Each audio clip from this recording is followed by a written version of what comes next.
For a long time, modernization was seen as synonymous with Westernization. In many regions, especially former colonies of the Western power, it was widely assumed that the only viable path to development was to adopt Western model. However, Chinese modernization has fundamentally challenged and redefined this conventional notion. China has pioneered a unique development path that is rooted in its 5,000-year-old civilization, shaped by its unique national conditions and rich historical heritage, as well as pressing development needs.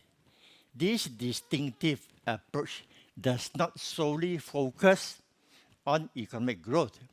It also emphasizes social equity, ecological sustainability, and cultural continuity.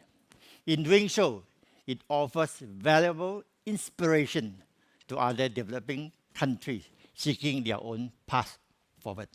China has a long civilization and a rich cultural tradition. The profound cultural foundation is the crystallization of thousands of years of civilization. Chinese ancient wisdom is primarily embodied in the philosophical thoughts of Confucianism, Taoism, and legalism. Confucius promotes the idea that people is the foundation of the state, 以民为本, and advocates harmony among nations, 协和万般. Taoism emphasizes unity between man and nature, 天人合一, and the principle of governing according with the natural order, 道法自然. And legalism underscores the importance of the rule of law as the foundation of effective governance. These philosophies have not only shaped the spiritual character of the Chinese nation, but have also injected valuable guidance into Chinese concept of modernization. An innovative and inclusive model, Chinese modernization transcends the limitations of traditional Western modernization theories, and its influence is evident across all domains: national governance, economic development, technological advancement, environmental protection, and global cooperation. Unlike models that benefit only a privileged few, Chinese-style modernization is about lifting the well-being of the entire population. Central to this vision is the goal of common prosperity, with rural revitalization serving as a key strategy. Without addressing urban-rural inequality, common prosperity remains a distant dream. In this context, China's remarkable achievement of lifting 800 million people out of extreme poverty over the past 4 decades speaks volumes about its commitments. China's success in poverty reduction was in no small way attributed to the whole-of-nation approach and targeted poverty alleviation strategy.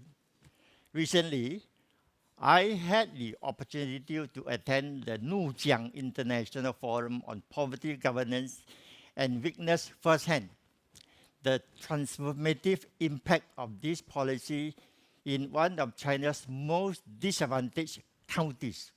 These stories are living proof that the people as the foundation of the state is not just a slogan, but a living philosophy embedded in policy and practices.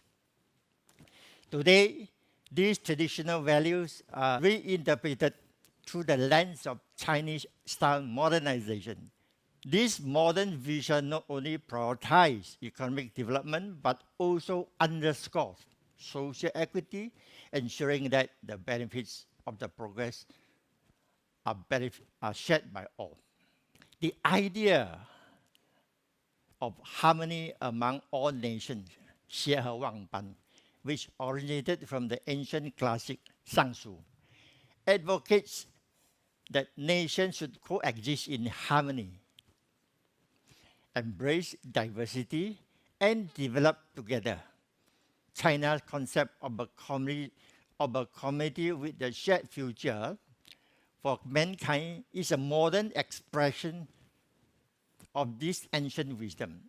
It calls for mutual respect, mutual learning, and fully and peaceful coexistence among countries, regardless of their size, proximity, or power, and jointly building a community, a world marked by lasting peace, universal security, and common prosperity. The vision not only promotes global cooperation, but also offers a Chinese solution for building a fair and more just and more balanced international order.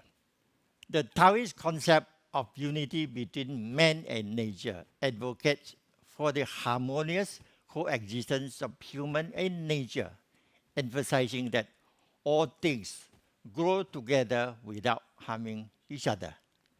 The well-known expression, lucid waters and large mountains are gold and silver mountain, 绿水青山就是金山银山, is a vivid modern interpretation of this principle within the process of Chinese modernization. This idea stresses a balance between ecological protection and economic development.